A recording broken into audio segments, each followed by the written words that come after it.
चलिए हम लोग ग्रामर में आज क्लाउज पढ़ेंगे।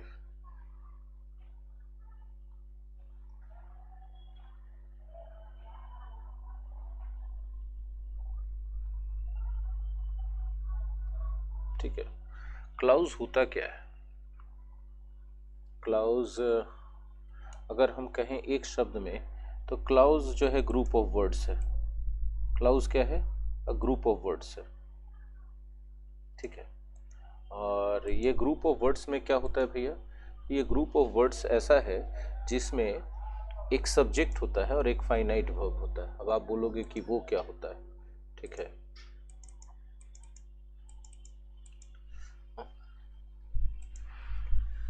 जो छोड़ो नहीं होगा।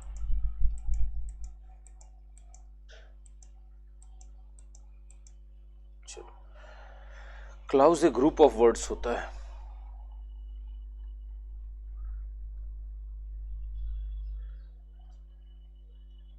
A group of words with a subject and a finite verb। बस सिंपल। अब सब्जेक्ट और फाइनाइट वर्ब होगा। सब्जेक्ट तो आप जानते हो, फाइनाइट वर्ब आपके लिए एक नया चीज आ गया। सच बोल रहे ना? ठीक है, तो फाइनाइट वर्ब वो वर्ब होते हैं जो सब्जेक्ट के हिसाब से डिसाइड किए जाते हैं। जैसे एक सिंपल सा सेंटेंस हम बता रहे, एक लिख रहे एग्जाम्पल, उसको देखना आप। I want to learn English. ठीक है, और हम फिर लिखते हैं एक और, he wants to learn English. आप यहाँ पे देख रहे हो कि दोनों एग्जाम्पल्स में अच्छे से गौर करना, बस एक सेकंड में समझ में आ जाएगा कि ये सब्जेक्ट है दोनों में, वर्ब ये भी है, ये भी है, वर्ब ये भी है और ये भी है। लेकिन अब आप जब देखोगे तो ये जो फर्स्ट वर्ब आपको नजर आएगा, ठीक है, जो फर्स्ट वर्ब आपको नजर आएगा ये वाला वांट, अब गौर से देखो तो ये वर्ब दोनों में एक टेंस, सेम टेंस रहने पर भी अलग अलग फॉर्म में आया। राइट है, यही है फाइनाइट वर्ब। इसमें आप देखो कि सब्जेक्ट के हिसाब से चेंज हो गया है। इसमें आई था तो फाइनाइट वांट हो गया, और ही था तो उसके हिसाब से वांट्स हो गया, है ना? इसको फाइनाइट वर्ब बोलते हैं। ये जो दूसरा वर्ब आप देख रहे हो ना, लर्न या टू लर्न, देख पा रहे हो आप? ये दूसरा वर्ब नॉन फाइनाइट वर्ब है। ठीक है, तो क्लाउज को हम पढ़ाएं इससे पहले हम वर्ब को थोड़ा सा जानकारी दे दे कि वर्ब्स जो होते हैं दो तरह के होते हैं। वर्ब्स दो तरह के होते हैं। एक हो जाता है फाइनाइट वर्ब, यहाँ पर हम बताना चाहेंगे काइंड्स ऑफ वर्ब्स दो तरह के होते हैं। ठीक है, एक होता है फाइनाइट वर्ब। फाइनाइट वर्ब का मतलब होता है ना, आसानी से ऐसे समझो कि वैसा वर्ब जो सेंटेंस में सब्जेक्ट और टेंस को के अकॉर्डिंग चलता है।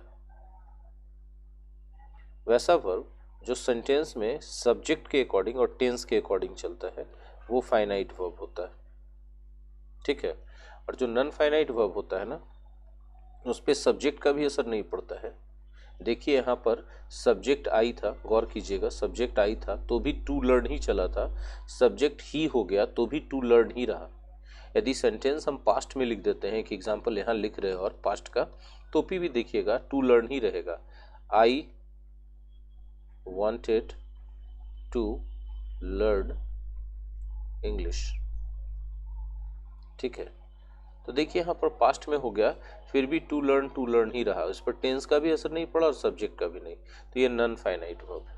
ठीक है, अब बहुत सारे लोगों को दिक्कत होगी समझने में, तो हम बोलेंगे कि आपको वैसे नहीं समझ में आता है, तो ये जो बात हम बोल रहे हैं उसको दिमाग में रखिए कि वर्ब का तीन फॉर्म है जो नॉन फाइनाइट फॉर्म कहलाता है, 2+V1, V4 और V3। ठीक है, इसको नॉन फाइनाइट वर्ब कहते हैं। 2+V1 का नाम है इन्फिनेटिव। ठीक है, V4 का नाम है प्रेजेंट पार्टिसिपल,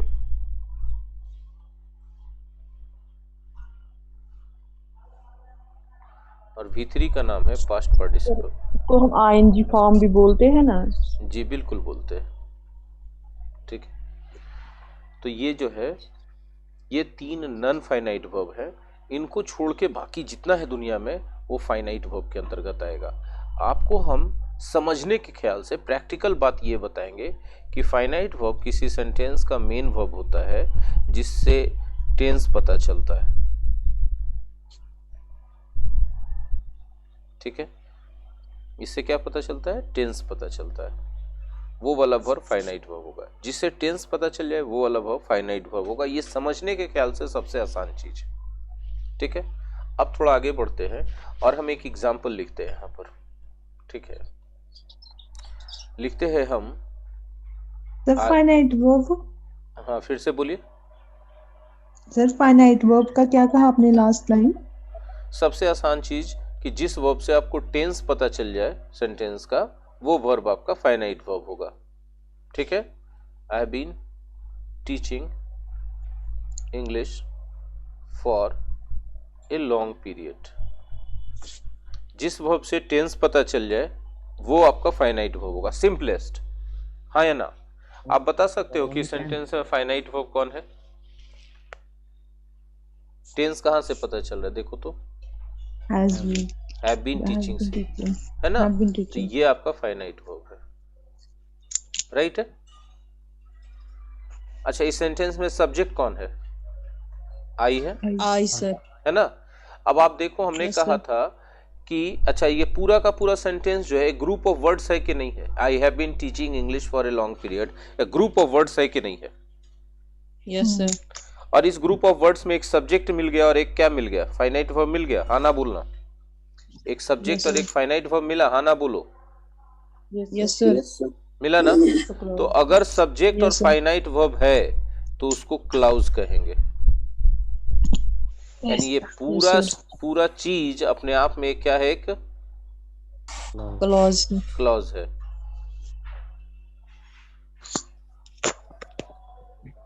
ये यहां से यहां तक एक क्लॉज है।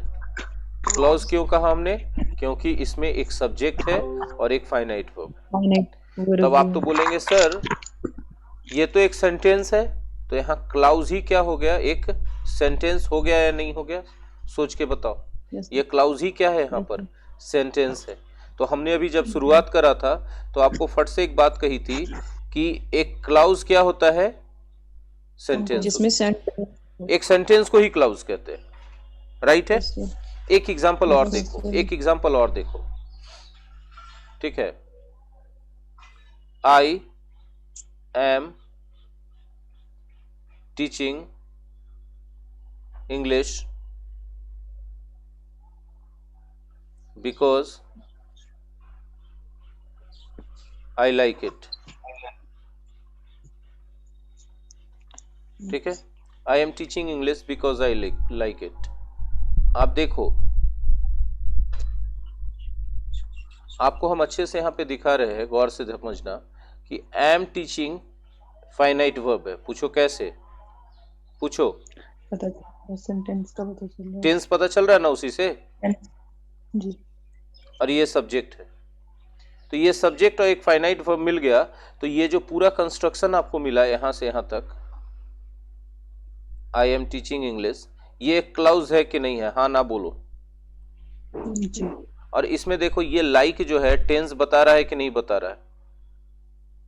लाइक ऐसा वर्ब है जिससे टेंस पता चल रहा है ना। देखो ना, V1 है, प्रेजेंट इंडेफिनिट नहीं पता चल रहा है मेरे दोस्तों, आई लाइक इट नहीं पता चल रहा है।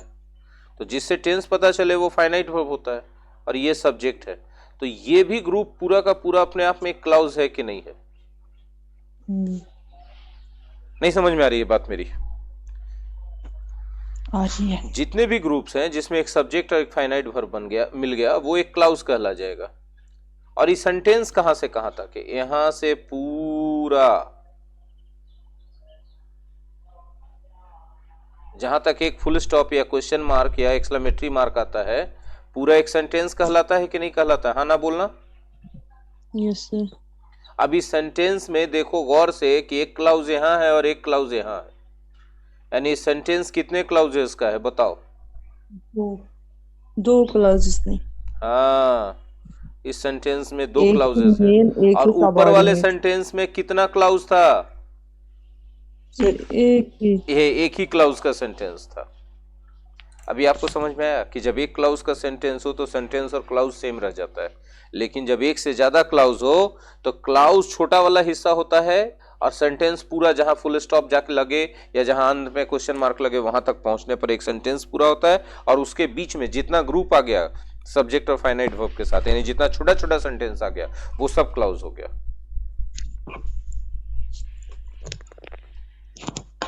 हम क्लाउज का कोई टेक्निकल डेफिनेशन आपको बुक वाला डेफिनेशन नहीं बता रहे, हम बस प्रैक्टिकली क्लाउज को पहचानना सिखा रहे हैं आपको। If you work hard,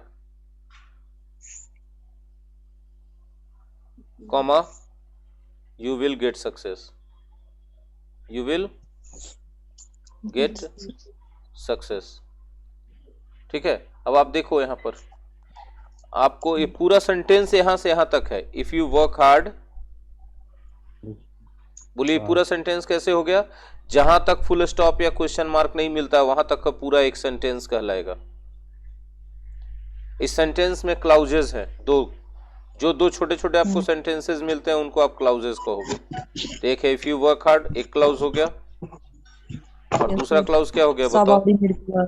you will get success. हाँ, ये चीजें समझ में आई जो हमने अभी बताई? हाँ ना बोल दीजिएगा।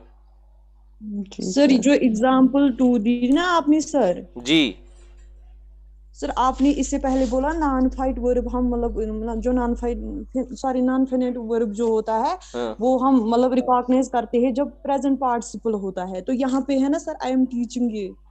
हाँ, इसीलिए हम बोले थे कि उसमें और भी बहुत कुछ चीजें हैं जानने के लिए।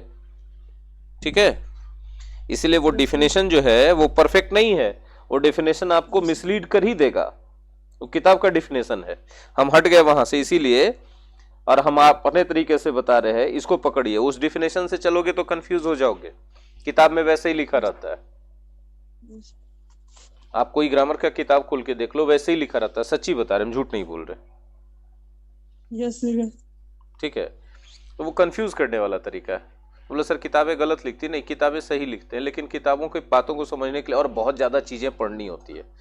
एक टीचर क्या करता है ना कि उन किताबों की बातों को प्रैक्टिकल वे में ऐसे अरेंज कर देता है जिससे कि आपका कंफ्यूजन आसानी से खत्म हो जाए। बोलो हाँ कि ना? यस सर जी। ठीक है, तो हम बता रहे ना कि जहां फुल स्टॉप या अंत में लगे, एकदम शुरू से पढ़ते जाओ, जहां फुल स्टॉप क्वेश्चन मार्क या एक्सक्लेमेटरी मार्क मिल जाए, तीनों में से एक चीज, वो पूरा एक सेंटेंस है। ठीक है, अब उसके अंदर जो जितना छोटा छोटा सेंटेंस मिल रहा है वो सब क्लाउज है। बताओ कौन वाला ज्यादा आसान लगा, ये मेरा वाला कि आपको किताब वाला, बुक वाला? सर आपका ही, लेकिन आप ही ने वो एग्जांपल दिए ना इसलिए कंफ्यूजन हुआ। हाँ, तो हम पहले किताब के रास्ते से चले थे, हमको लगा कि तो फिर सब कंफ्यूज हो ही जाएगा बच्चा लोग, इसलिए हम अपने रास्ते पर आ गए। Short sentence. हाँ जी बोलिए। जी सर, क्लाउज शॉर्ट सेंटेंस। हाँ, क्लाउज एक स्मॉल सेंटेंस है, शॉर्ट सेंटेंस है बड़े सेंटेंस के अंदर। बात समझ में आ रही है? लेकिन मेरा दिल अभी भरा नहीं है, एक आध एग्जांपल और हो जाए।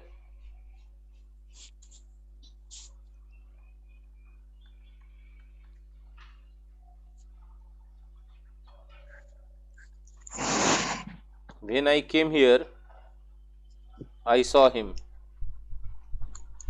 इसमें सेंटेंस कहां से कहां तक है? सर व्हेन से स्टार्ट है, हिम तक। व्हेन से स्टार्ट, हिम से खत्म, है ना? पूरा ये पूरा का सेंटेंस है। और ये कितने क्लाउज का सेंटेंस है ये बताओ? सर 2 क्लास का। व्हेन आई केम हियर एक क्लास और दूसरा है आई सॉ हिम दूसरा क्लास। बहुत अच्छे। व्हेन आई केम हियर एक क्लाउज है, दूसरा क्लाउज है आई सॉ हिम। बिल्कुल सही है जी। ठीक है, कुछ संदेश आया है ना? संदेश आया। अच्छा, देखिए उन्होंने कहा है रिपीट करने के लिए। ठीक है, तो आपको तो पता ही है कि हम रिपीट करते हैं नहीं, हम बहुत गंदे आदमी हैं, हम उतना रिपीट नहीं करेंगे। हम यही सब करने के लिए बैठे हैं क्या? हम यही करने के लिए बैठे हैं क्या?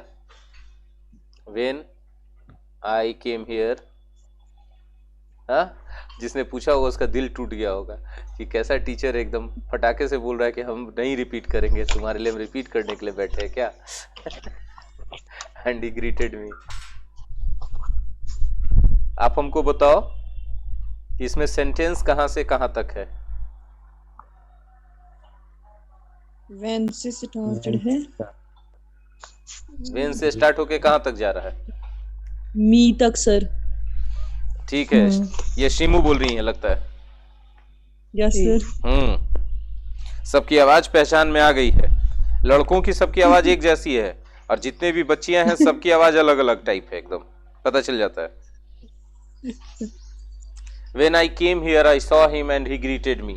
ठीक है, ये यहां से मतलब when से स्टार्ट करते हो और चलते जाओ चलते जाओ चलते जाओ, शाम हो रही है अब चलते चलते, लेकिन क्या करोगे, ये पूरा का पूरा सेंटेंस है, राइट है?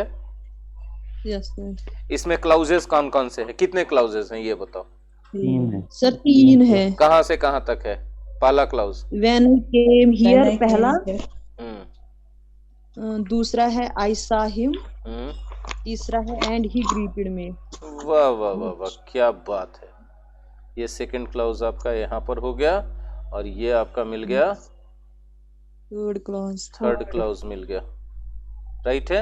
यानी ये कितने क्लाउजेस का सेंटेंस हो गया? 3 क्लॉजेस है। अच्छा बताओ तो एक सेंटेंस में कम से कम कितने क्लाउज होंगे? Sir more than 2 clause. नहीं, अच्छे से सोच के बताओ, मिनिमम कितने क्लाउज होंगे, हो सकते हैं एक सेंटेंस में? कम से कम कितने क्लाउज हो सकते हैं एक सेंटेंस में?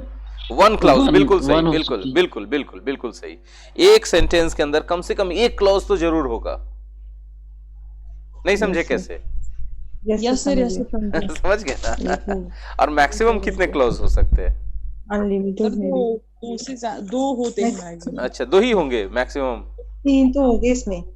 2 से ज्यादा भी होंगे, लेकिन एक होता है उसमें मेन क्लास, मतलब हमने पूछा मैक्सिमम कितने क्लाउज हो सकते हैं एक सेंटेंस के वो अंदर? नहीं पता मुझे। मतलब कि it depends upon the sentence sir. ऑनर ने चिढ़ के कह दिया नहीं पता, आप दिमाग मत खराब कीजिए तो जरा। एक्चुअली हम बताते हैं, चाहे आप जितने क्लाउजेस जोड़ते जाओ कोई एंड नहीं है। 3 क्लाउज 300 क्लाउजेस का एक सेंटेंस बना दो, अगर आपकी उतनी अकल है, इंग्लिश लैंग्वेज का उतना सेंस है तो। सर एलिफ नॉट है। हाँ सर एलिफ नॉट है, एलिफ नॉट। नहीं सुन पा रहे, नहीं सुन पा रहे, समझ नहीं पा रहे क्या? Sir elif not, sir elif not है यानी कि काउंटेबल है, काउंटेबल। नहीं, इसके लिए वर्ड बोलेंगे इनन्यूमरेबल। सही है ना सर, वही है ना, डिन्यूमरेबल हम कह सकते हैं। मतलब इनफाइनाइट। हाँ इनफाइनाइट, इनफाइनाइट। सर इनफिनाइट है, लेकिन हम उसके बीच में बाइजेक्शन का मैप डिफाइन कर सकते हैं। हम सिर्फ इतना पूछे कि कितने हो सकते हैं maximum? Infinite number of clauses हो सकते हैं, इनफिनाइट नंबर ऑफ क्लाउजेस हो सकते हैं। सर अगर हम इनफिनाइट नंबर ऑफ क्लासेस बनाएंगे तो इंग्लिश लैंग्वेज के साथ इनजस्टिस हो जाएगा। हाँ, और बनाने के लिए उतनी काबिलियत भी तो चाहिए लैंग्वेज की कि कितना आप जोड़ते जाओगे। देखो पता नहीं देखो देखो कहाँ रह गए। देखो यहाँ पर एक कंजंक्शन आपने लगाया है, तब ये क्लाउज जुड़ा, फिर एक और कंजंक्शन लगाया है, तब एक क्लाउज और जुड़ा। तो आप क्लाउजेस को जोड़ते हो तो कंजंक्शंस की जरूरत पड़ती है। आप मेरी बात समझ पा रहे हो क्या? Yes sir. तो उतने कंजंक्शंस को यूज करने के लिए उतना इंग्लिश का लैंग्वेज का नॉलेज भी तो होना चाहिए ना सर। वही मैंने भी बोला ना। हाँ, क्लास के बाद बेटा नहीं, हम आके दिखाएंगे, हम आके दिखाएंगे, ठीक है? इट वॉज माई भगिना, प्योर आतंकवादी। Okay sorry. तो कंजंक्शंस का उतना यूज करने का कैपेबिलिटी हर इंसान में होगा नहीं ना, इसलिए ज्यादा बना नहीं सकता। अब हम लोग क्लाउजेस क्या है तो समझ गए, हाँ ना बोलिएगा।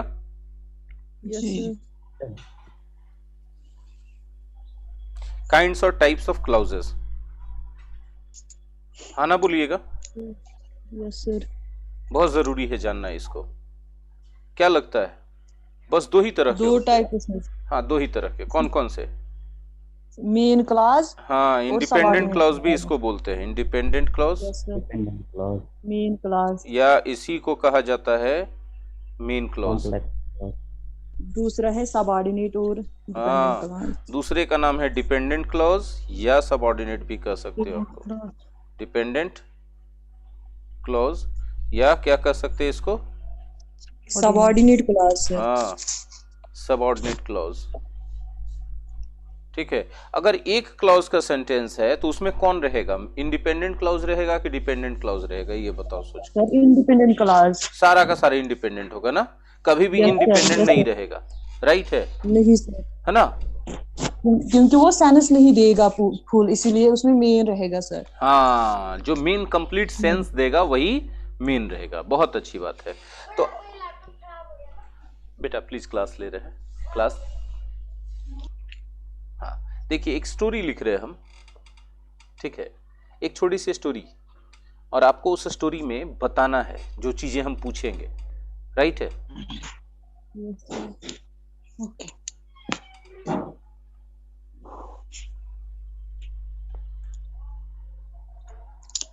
I want to buy a phone, ठीक है, but I don't have enough money, but I don't have enough money, right। Dependent clause. अब आप हमको बताएंगे कि ये सेंटेंस में कितने क्लॉज हैं। सर दो है। कहाँ पहला क्लॉज कहाँ से कहाँ तक है, आई वांट टू से बाय लेकर फोन तक।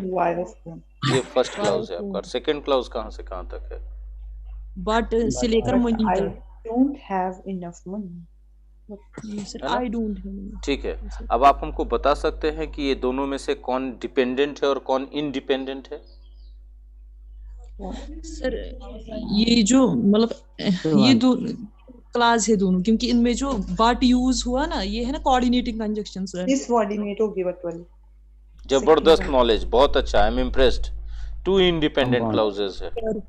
अब ये कैसे हम पता लगाएंगे कि टू इंडिपेंडेंट क्लाउजेज ही हैं, ये कंजंक्शन तो से पता लगेगा। कंजक्शन यूज ही है कंजंक्शन दो तरह के होते हैं, सबऑर्डिनेट कंजंक्शन और कोऑर्डिनेट कंजंक्शन। तो ये बट जो है कोऑर्डिनेट कंजंक्शन है।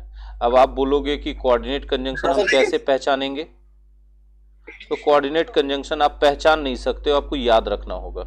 ये सारे कंजंक्शन कोऑर्डिनेट कंजंक्शन है और ये सारे कंजंक्शंस सबऑर्डिनेट कंजंक्शंस है, ठीक है।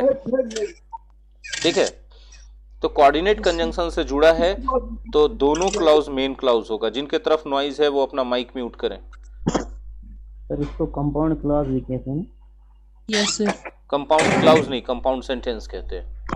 कंपाउंड सेंटेंस, इसमें मोर देन होते हैं टू हाँ क्लास जी, मेन क्लास। जी बिल्कुल बिल्कुल बिल्कुल। ये बहुत अच्छी बात है कि आप लोग पहले से थोड़ा जानकारी रखे हुए हैं और अच्छा जानकारी रखे हुए। थोड़ा बोलना गलत बात होगा, ठीक है, डिस्क्रेडिट करना होगा आपको, तो आप अच्छी जानकारी रखे हुए, that I like very much. बहुत अच्छी बात है, बहुत अच्छी बात है, जबरदस्त। 12th में सर उसी क्लास में पढ़ा है। अच्छा 12th क्लास में पढ़ना था तो याद है, ये भी बहुत अच्छी बात है। याद है, ये भी बहुत अच्छी बात है, क्योंकि बहुत सारे बच्चों को तो याद ही नहीं होता है पढ़ाई पीछे का। क्लास पास कर गए वो जानबूझ के भूल जाते हैं कि अरे अब क्या याद रखना है इसके लिए, ठीक है। तो अब हमको, मेरा काम एक बढ़ गया कि हम आपको लिस्ट ऑफ कंजंक्शन दे दें कि कौन कौन कोऑर्डिनेटिंग है और कौन कौन सबऑर्डिनेटिंग है। कंजंक्शन है। अगर आपके पास ये लिस्ट नहीं होगा तो आप पहचान नहीं पाओगे, राइट है।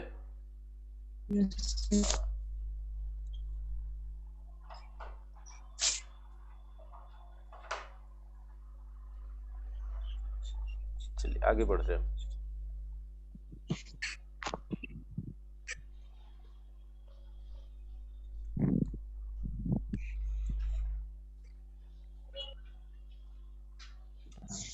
अभी पीछे हमने क्या बताया था, हाँ एक और एग्जांपल लेना चाहते हैं हम। देखिए, he brings sweets,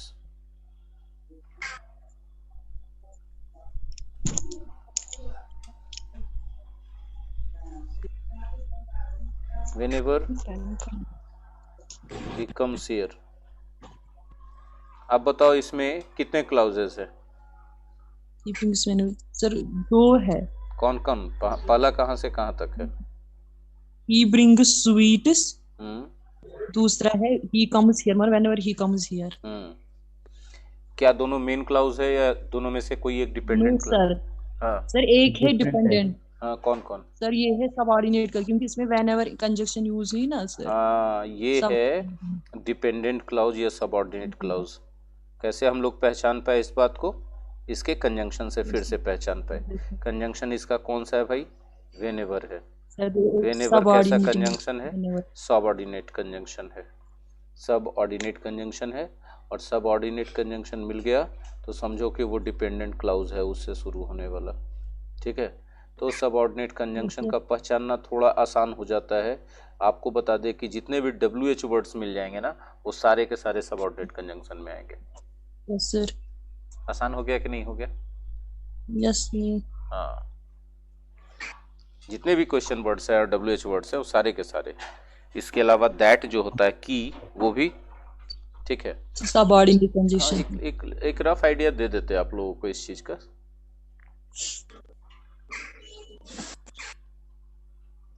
subordinate conjunction से जो भी क्लॉज शुरू होता है वो क्लॉज क्या होता है? सबऑर्डिनेट क्लॉज या डिपेंडेंट क्लॉज होता है। तो सबऑर्डिनेट कंजंक्शन यदि हम लोगों को पता हो जाए तो थोड़ा आसान हो जाएगा कि नहीं हो जाएगा?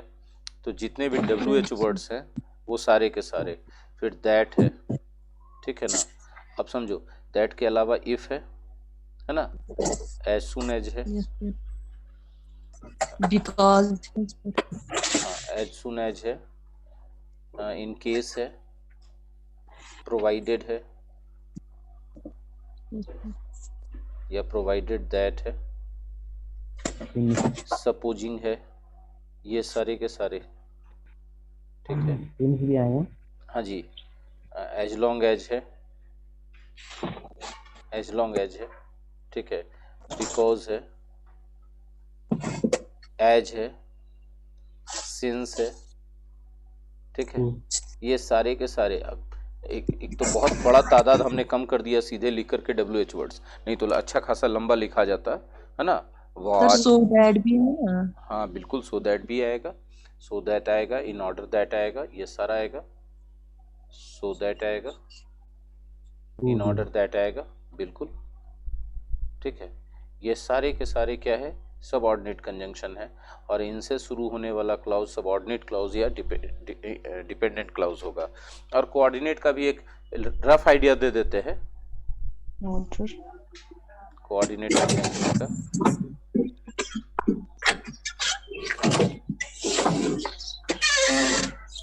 नॉइज जिनके साइड है कृपया नॉइज बंद कर दें, अपना माइक म्यूट करें, क्योंकि ये सब चीज रिकॉर्ड हो रहा है। आपका नॉइज रिकॉर्ड हो जा रहा है, ठीक है। तो इसके अंदर जो आएगा ना, एंड आएगा, बट आएगा, हाँ बोलिए, और सो आएगा, आएगा कि नहीं आएगा? सो आए, और आएगा, यस सर, आइदर और भी आएगा, और आएगा, नाइदर नॉर आएगा, हाँ जी, सिर्फ नॉर भी आएगा और नाइदर नॉर भी आएगा, है ना। यस सर, नाइदर नॉर भी आएगा। और कौन सा आएगा? येट आएगा, येट आएगा, स्टिल आएगा सर, हाँ स्टिल भी आएगा,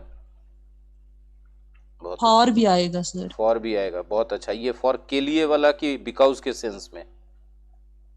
बिकॉज सर ये है बिकॉज के सेंस में, जी बिल्कुल, बहुत अच्छा शीमू, बहुत अच्छा, एकदम आपने आज इम्प्रेस कर दिया, हम फ्लैट हैं एकदम पूरी तरह से, जबरदस्त आपने आज जवाब दिया पढ़ाई लिखाई करके। बहुत मजा आता है ऐसे स्टूडेंट्स को पढ़ाने में, बहुत जबरदस्त, बहुत अच्छे, शाबाश, ठीक है। सर ज्यादा मत कीजिए, फिर मैं कुछ नहीं लिखूंगा। हम इसलिए इमोशनल हो जाते हैं क्योंकि बहुत कम बच्चे मिलते हैं जो एकदम टीचर के साथ मेरे साथ बराबर बराबर में चल के जवाब दे, ठीक है ना। तो इसीलिए ठीक है, आज कम ही पढ़ाई हुई, कुछ नहीं कर सकते इसका, कभी कभी ये सब चीजें आउट ऑफ कंट्रोल है। ये चीजें आपको समझ में आ गई है ना? अभी आपको ये पता तो चल जाएगा ना कि, है ना। Yes sir. अभी आपको पता है कि क्लाउजेस फिर जो होते हैं, जो हम लोगों ने पीछे भी दो काइंड्स पढ़े हैं, डिपेंडेंट और इंडिपेंडेंट, फिर इनके आगे भी इसका क्लासिफिकेशन है। बता सकते हैं आप में से कोई? आप में से कोई बता सकते हैं कि ये जो क्लाउजेस हम लोगों ने पढ़े क्लासिफिकेशन, डिपेंडेंट क्लाउजेस और इंडिपेंडेंट, इसका भी आगे चल के है? Noun clause. और बोलिए। अच्छा है जवाब, बिल्कुल नाउन अच्छा। क्लॉज, हाँ बोलिए। नाउन और एडजेक्टिव क्लॉज। अच्छा, देखिए सिंपल सा एकदम, बहुत आसान तरीके से आप याद कर, रट्टा मार के भी याद कर सकते हो, और चाहो तो आप थोड़ा सा दिमाग भी लगा सकते हो। ठीक है, बिल्कुल आपने जो कहा सही चीजें कही हैं। नाउन क्लॉज है ना, एडजेक्टिव क्लॉज, एडवर्ब भी। हाँ एडवर्ब क्लॉज। अब ये जो क्लॉजेस आपने बोले, ये किसके काइंड्स है, डिपेंडेंट क्लॉजेस के कि इंडिपेंडेंट क्लॉजेस के, ये बताओ आप। सबऑर्डिनेट। हाँ जी बिल्कुल सही है, ये सबऑर्डिनेट या डिपेंडेंट क्लॉजेस के काइंड्स हैं। ठीक है, अब नाउन क्लॉज होने का क्या मतलब होता है? बहुत सिंपल सा तरीके से हम आपको बता देंगे। देखिए यहाँ पर नाउन क्लॉज होने का क्या मतलब होता है, बहुत आसान तरीके से हम आपको बताने जा रहे हैं। एक सेंटेंस लिखने दीजिए हमको। ठीक है, एक सेंटेंस हमको लिखने दीजिए। Rajesh has won the prize. हाँ या ना? अब इस सेंटेंस में आप हमको सब्जेक्ट बताइए, सब्जेक्ट कौन है? राजेश सर। हाँ बिल्कुल अच्छा, यहाँ ये वर्ब हो गया और ये है सब्जेक्ट। ठीक है, पता है राजेश कौन है? लड़का है। लड़का है। कौन लड़का है पता है? No sir. नहीं पता, हम बता रहे हैं, वही लड़का है जिसको मैंने पढ़ाया है। ये वही लड़का है जिसको मैंने पढ़ाया है। By whom I मेरी बात समझ में आ रही है? तो हम राजेश के लिखने की जगह पर, जो हमने यहाँ राजेश लिखा है कि Rajesh has won the prize, हम ये भी तो लिख सकते थे ना, the boy whom I have taught has won the prize. Yes sir. हाँ या ना? इसमें मत सर पता चलेगा कि मतलब लड़का कौन है, कोई भी हो सकता है ना इसमें। हाँ हो सकता है, गोली मारिए, लेकिन हम बता रहे हैं ना कि हम जान रहे हैं ना कि राजेश वही है जिसको हमने पढ़ा है, उसी ने पुरस्कार जीता है। ठीक है, इतना तो भरोसा कर लीजिए मेरे पे। तो ये जो सब्जेक्ट है ये एक नाउन था, हाँ या ना? ये जो पहले सेंटेंस सब्जेक्ट था राजेश, ये एक नाउन था, राइट है? अब ये सब्जेक्ट के तौर पे ये पूरा चीज आ गया, ये पूरा अपने आप में क्लॉज है कि नहीं है बताओ पहले? नाउन क्लॉज है ना? और ये क्लॉज सब्जेक्ट का काम कर रहा है कि नहीं सेंटेंस के अंदर? सब्जेक्ट का काम पहले नाउन कर रहा था, अब उसके बदले ही एक पूरा क्लाउज आ गया, तो ये क्लाउज नाउन के बराबर हुआ कि नहीं? Yes sir. ये क्लाउज इक्वल टू नाउन हुआ कि नहीं हुआ? पूछो कैसे इक्वल टू नाउन हो गया सर? क्योंकि नाउन भी सब्जेक्ट का काम कर रहा था और ये क्लाउज भी सब्जेक्ट का काम कर रहा है, तो इक्वल टू नाउन होगा कि नहीं होगा ये बता दो आप। Yes sir. तब इसको क्या कहेंगे? Noun clause. Noun clause. और देखो जब नाउन क्लाउज रहेगा तो वो सब्जेक्ट के तौर पे रहेगा, उसके लिए वर्ब आएगा। कितना आसानी से समझ में आया? क्या बहुत कॉम्प्लिकेटेड लगा क्या? No sir. डिपेंडेंट क्लॉज है। गौर से सुनना, जो नाउन क्लाउज होता है वो किसके जगह पर आता है? नाउन के जगह पे। और नाउन क्या होता है? सेंटेंस में सब्जेक्ट होता है। तो कोई क्लाउज पूरा का पूरा अगर सब्जेक्ट का काम कर दे तो वो कैसा क्लाउज कहा जाएगा? Noun clause. Noun clause. बोले हाँ या ना? Yes sir.